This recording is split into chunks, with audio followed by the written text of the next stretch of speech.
Have you ever wanted to make a super unique and interesting item for your tabletop role-playing game, but didn't know how to do it? Well, today we're going to be looking at Forged, a game designed to help you make interesting, unique items for your games and provide you with a bunch of interesting lore to back it up. All right, let's dive in. All right, to play Forged, you're going to need a copy of the rules. I printed this one off, but you can also play digitally. You'll also want some dice. A dice roller is handy to have as well. You can use digital dice if you don't own any physical dice. And you'll want some paper or a Word document to type on and something to write with. All right, let's dive in.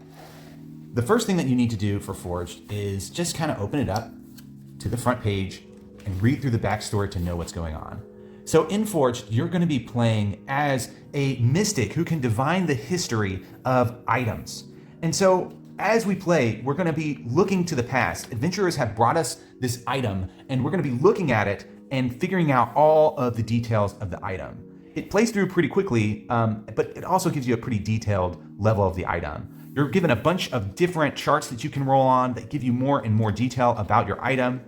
And as you play through, you can make notes about it or just imagine it in your head. Okay, let's get started. We'll start with a D6 roll to find out what kind of material it was made of. It says 3, so it's crystal, some kind of crystal. Well, I want more detail, so I'm going to go to page 4. And on page 4, it's giving us more detail about the kind of crystal it is. We could skip this step or choose whatever we want, but I'm going to go ahead and roll. 7, it's a ruby. So I'll make note of what we discover about our item. Now from 7, it tells us to go to page 14.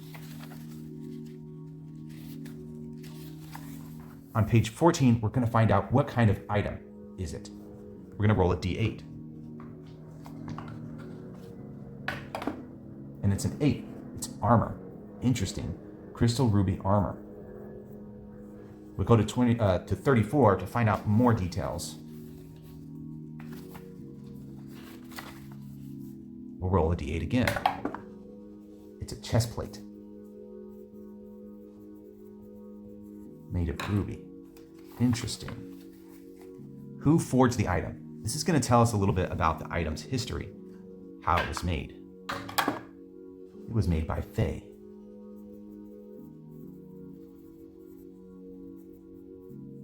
And we can get even more detail about what kind of Fae creature forged it. True fairies. Gotta spell it right. Now we go to 46. Here we're going to learn where it was forged. In the mountains.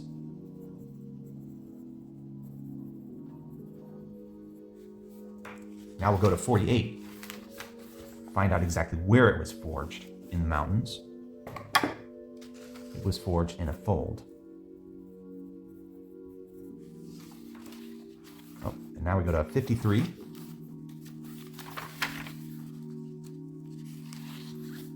From 53, we're going to find out what city, what level of town it was forged in. We need a D8. And it was forged in a village. Some Fae village, it seems. Now we'll go to 54, the next page, to find out when it was forged. Not too long ago.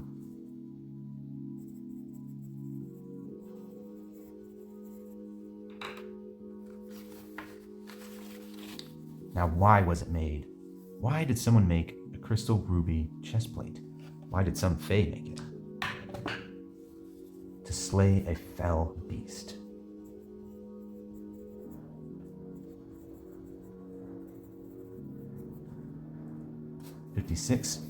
Where has it been? So this is a D2. It's just a coin flip. We could actually flip a coin and do heads, tails, or we could roll any die and do odds and evens. We'll roll our D20 and we'll do odds, evens. 20. It was in safety. So it's been in safety, and we can use this as well. It's not part of the rules, but that kind of gives us an idea. It's been very, very safe. What's happened to it now while it's in safety, we're going to roll on 57. We're actually going to roll 2 dice here. We're going to roll a D6 to find the outcome, and then to find out if it's changed. So where it's been, And has it changed? It has been cherished by one who loved it most. And it has been polished. Okay. And now we're coming to the end. How was it found? So we'll roll a d8. That's a 4. Reclaimed from the enemy.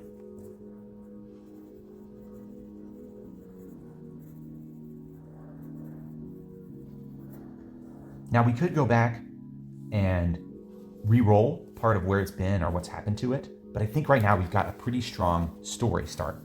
We have this crystal ruby chestplate made by fairies in a village in the mountains, recently created. It was made to fell a beast, and it's been cherished and polished. But here's an interesting twist. It was found when it was reclaimed from the enemy. So either the enemy has had to recently get it, or I think more interestingly, the fell beast, it didn't work. And the fell beast just took the chestplate from the fae that it destroyed.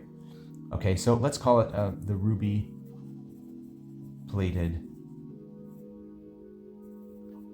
chestplate. It'll be made by fae hands.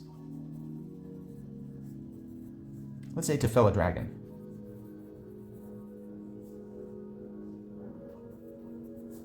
But the adventurers failed.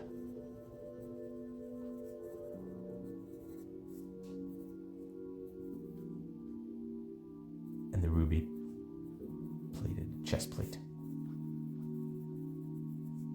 sat in a dragon hoard.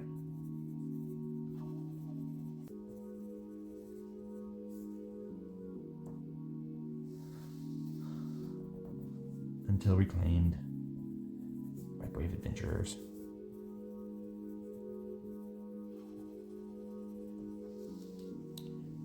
All right, so now we've got this. We can say what it does now, right? So in my game, there's special, you can give it magical abilities.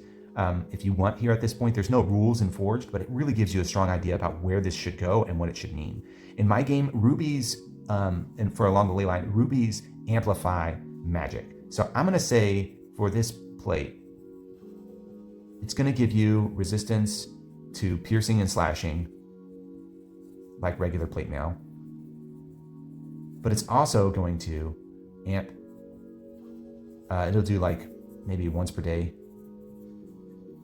amp a elemental spell and elemental spell.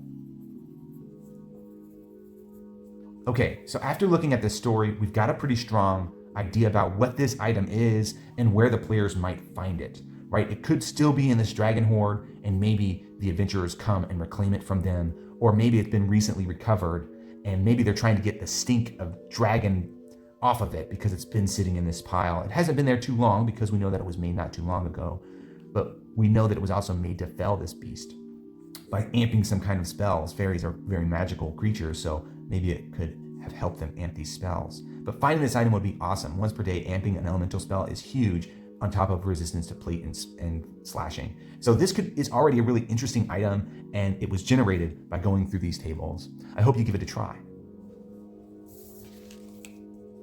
All right, let's do another run through, just to give it another idea. All right, let's find out what it's made from.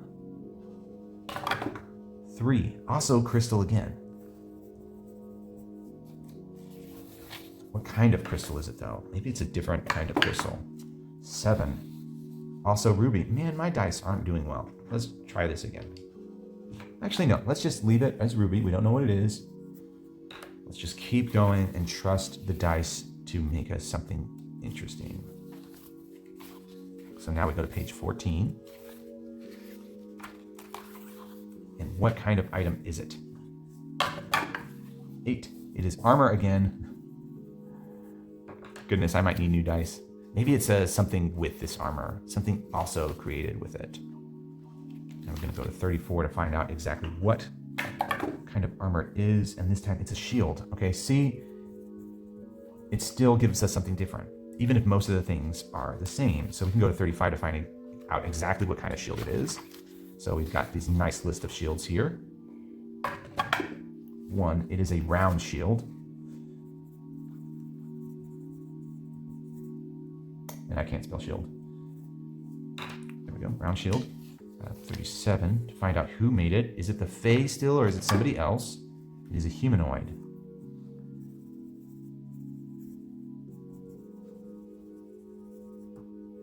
What kind of humanoid?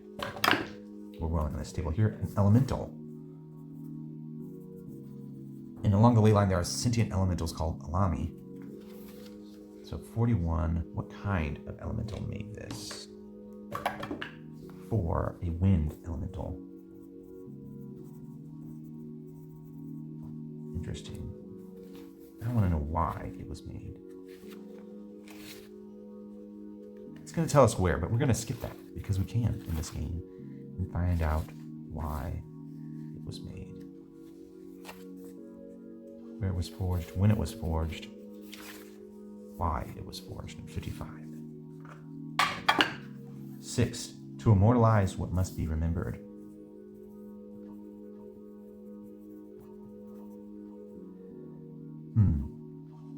Now we need to know when it was made. When was it forged? Because I think that's going to help us understand connecting these two items together. In ancient times. So now I'm feeling like there's a story going on here, connecting back to this ruby-plated chest plate made by the Fae. Maybe they had a ruby-plated round shield made by this Windalami. And because of it, they got it. And so now there's this coupling. So we have an even greater story being told here, immortalized in ancient times. And so let's call this, let's just be really descriptive, the ruby round shield. And shields in along the ley line allow you to block a lot. They allow you to block a lot of attacks. And so this ruby round shield was made to immortalize what must be remembered. So let's say like this story about elementals, and I was thinking fire, but this is a wind Alami. And so because of wind, maybe there was like a firestorm that occurred. And so let's make this function like a shield, but once per day you can cast Firestorm.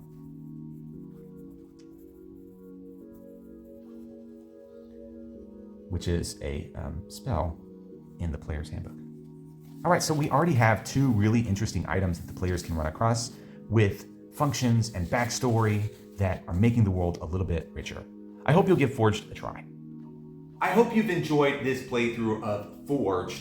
If you want to find it, you can get it on DriveThru RPG. There's a link in the description below. You can also find it on Itch, which is also in the doobly-doo. Well, like and subscribe this video. I hope all of your games are full of dread and laughter. I hope your table is always full of friends and fellowship.